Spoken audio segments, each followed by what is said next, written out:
I want to talk about what I believe is perhaps one of the greatest philosophies about life and success that has actually made a profound difference in my life. It comes from a very old ancient story. It's called the parable of the talents. Now, the account of the story says that a master had 3 servants, and he gave to each of the servants different gifts. To one of them he gave 5 talents, to the second he gave 2 talents, and then to the final third person he gave 1 talent. And he said, I'm going away on a long journey and I'll be back very soon. Take the talents I've given you and put it to use. When I get back, we can go through what you've done and we can review your progress. Now, a very logical perhaps instruction to each and every one of the 3 servants. Now, the account of the story says that the master returned as he promised, and when he returned, he called the servants back and he asked them a question. He says, I gave you 5 talents, I gave you 2 talents, and I gave you 1 talent. What did you do? Can we go through the numbers? Let's review what you've done with the gifts I gave you. The first said, well, I took the talent you gave me, which was 5, and I invested it. I put it to use. And my labor proves that I actually did a good job.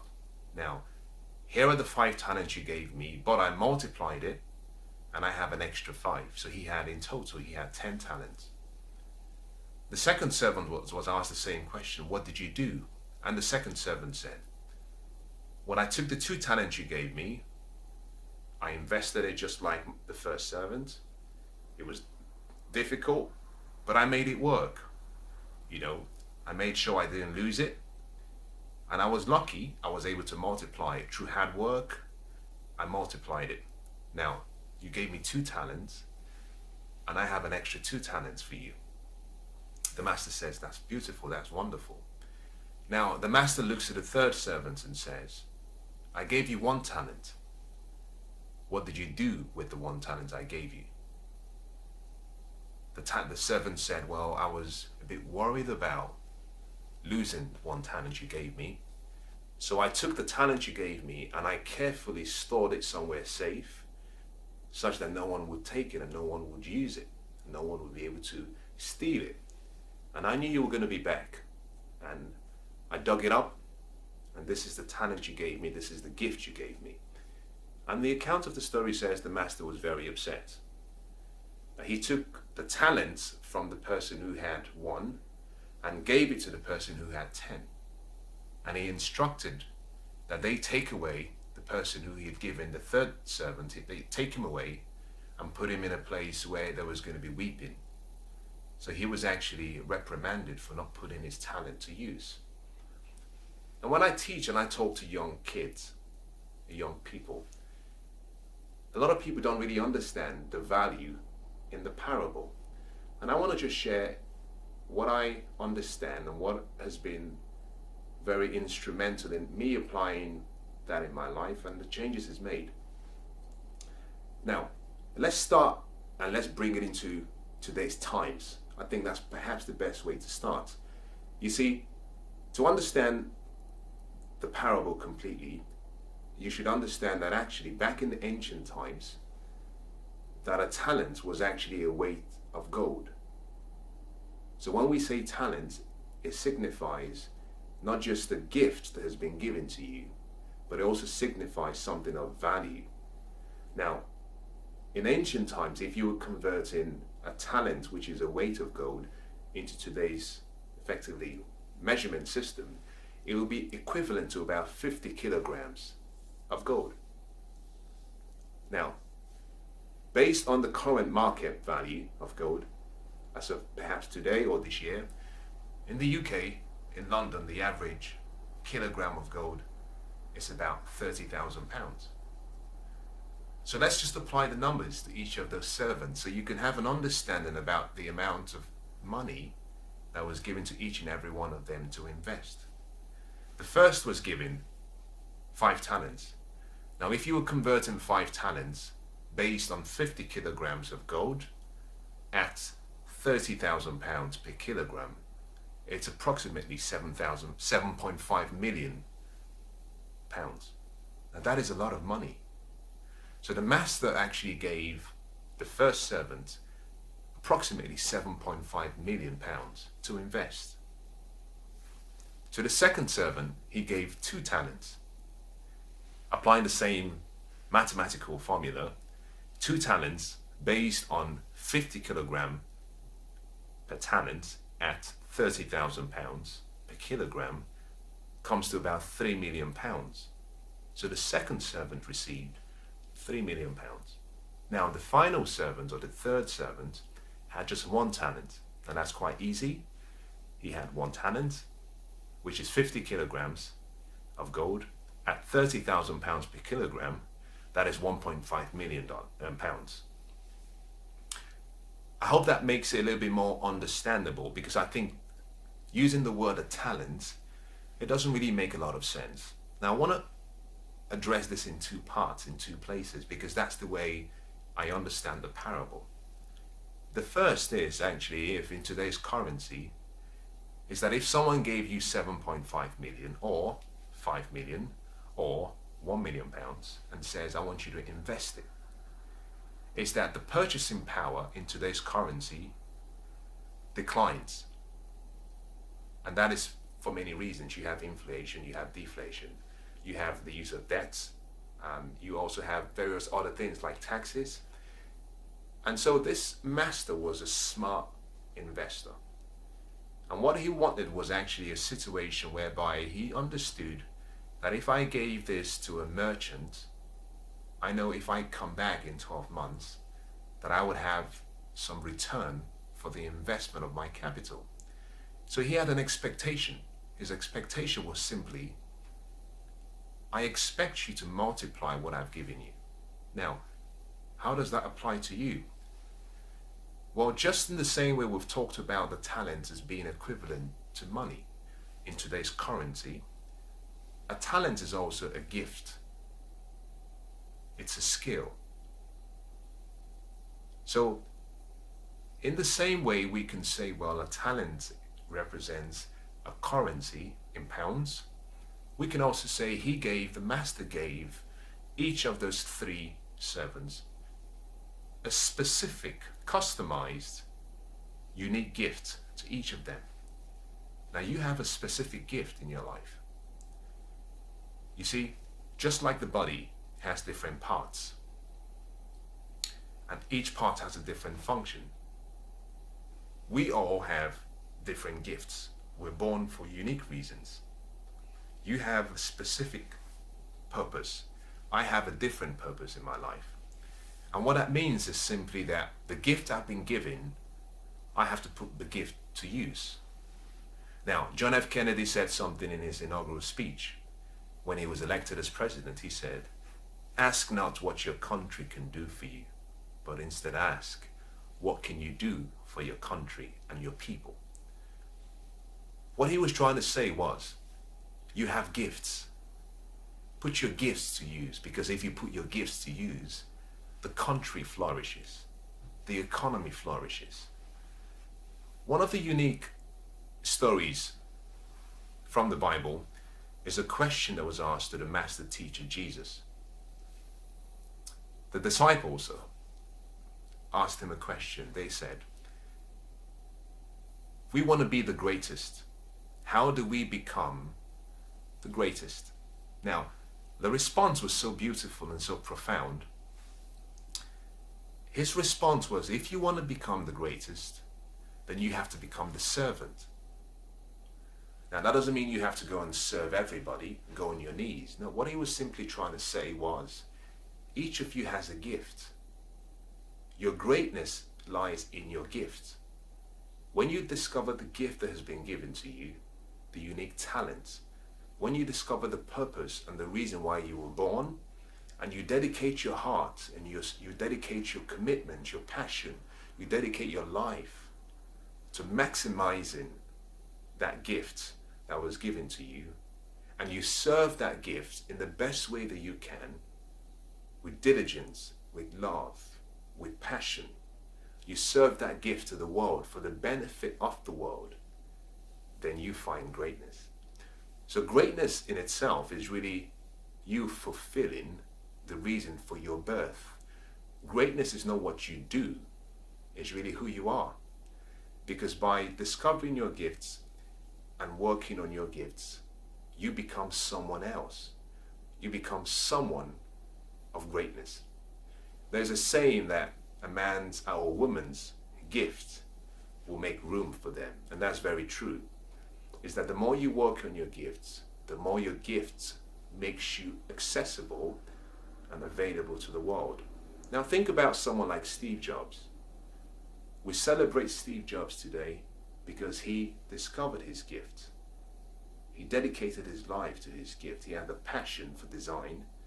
He had a passion for innovation, but he had a passion for excellence and quality. And we celebrate his gift and what he left in the world because he discovered his gift. Now he became a servant to his gift, not to the world, but to his gift. And then he served the gift to the world. You see, the parable of the talents, I believe, is perhaps one of the most important success philosophies. It applies to any area of life. And I'm going to give you a summary of 3 things that I want you to take away from this. The first is that you've been given a gift, that you're here and you've been born for a reason. It's important you discover your reason and that you become great in doing what you were born to do, that you serve your gift to the world. But to serve your gift to the world, you have to become excellent at your gift. That means you have to work hard at your gift. The second success ingredient from the parable is simply that there is an expectation of you. Is that you're not simply born, to go to school, eat, have a few kids, buy a few houses, buy a few cars, buy a few boats, and then die. Is that there is something much grander that you're here to do. That it's not just about you. You see, the third servant who refused to use his gift was unrewarded. He was condemned. You see, there is another law connected to the law of life and of success, which is the law of use. Simply says, to him that much is given, much will be required. He also says in a different place, to him that has, that which he has will be taken from him. Now, that is only because what you do not use, you lose. You cannot store up your gifts for too long. You can't keep waiting for the perfect time to start. Now, if there's a dream you have in your heart, and if there's a passion you have, and if there's some ambition you have, I want you to think about starting today. Now, one of the things you do not want to do is look back 10 years from now and say, I wish I started 10 years ago. Start where you are, start with what you have, think big, act now, start small. But start where you are. Just remember, you've been given a gift. There is an expectation of you. And then the final part of what I want to talk about in this unique story is simply that not everyone gets the same gift. I'm going to say that again. We had 3 servants. One had 5, one had 2, one had 1. Life never gives everyone the same gifts. You see, if you want to really understand what life is all about, take a look around you. Now, if you cannot observe or see anything in people, why don't you go for a walk? Go into the park, go into the forests, or look at animals, go to the zoo. Something remarkable happens when you observe nature. When you observe nature, what you understand and what you observe, when you study animals, maybe in a zoo, there is diversity. It's that everyone is different. Every animal is different. You know, you have the chimpanzees, you have the baboons, you have the lion, you have the zebras. Is that every single animal is unique, beautiful, but they're different. They have a unique function. If you go into the forest and you look at the trees and you look at the roots, you look at everything, the insects, everything has a purpose. Everything has a unique assignment. In the same way, we all have a unique purpose. You were born for a different reason. Your gifts will be different from my gifts. Now, your gift is not in your talent or your skill. Your gift is not your age. It's not your color. It's not your race. It's not your whether you're male or female. And the reason is simply because some of these things are similarly given. Your gift is something uniquely, specifically customized to you and you only. Now, science tells us that when a man and a woman come together, they're in the process of producing a child, that about 500 million sperms flow and rush towards the egg to fertilize the egg. Now, something unique happens. Out of the 500 million, one of them outswims all of them and gets to the finish line and fertilizes the egg. Now, have you ever stopped and thought about who that one was? Well, that was you. That was you. You see, you're special. You were born with greatness within you. You've won the race of life already. Now you have to run the race, your race, the way you want to run the race. Now, if that hasn't actually meant anything to you, I hope the next statement I say and I make perhaps encourages you to see yourself differently.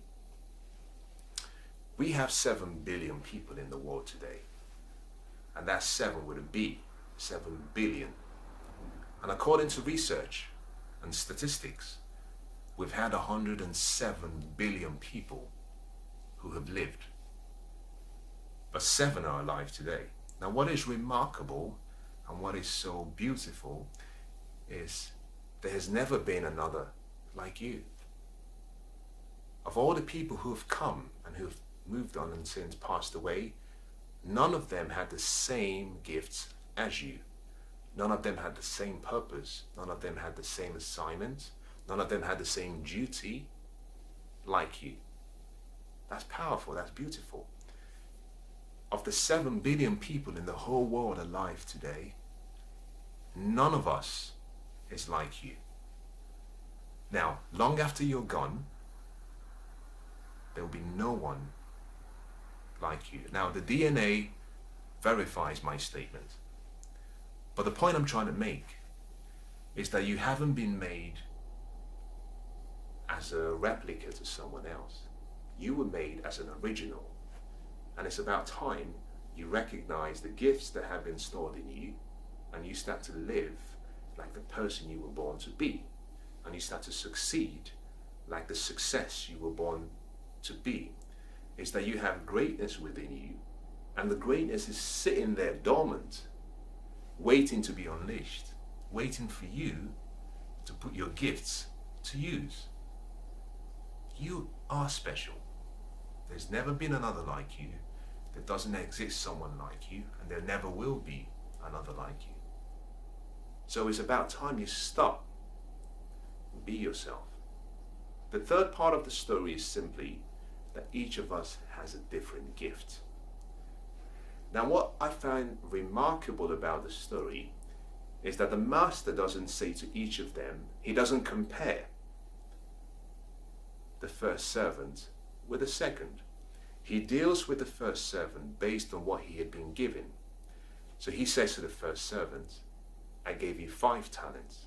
What did you do with it? He goes to the second servant and says, I gave you 2 talents. What did you do with it?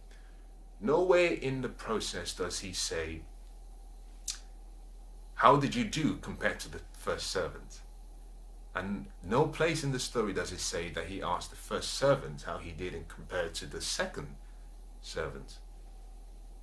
That is interesting, because what it really says is that life expects us to perform in accordance with our potential. Life doesn't expect you to perform in comparison to someone else. You're different. And therefore, life will judge you based on the potential that is in you. Now, how does this apply? It means that you will be judged based on the gifts you've been given and what you've done with those gifts. So what I want to encourage you is to really find true success.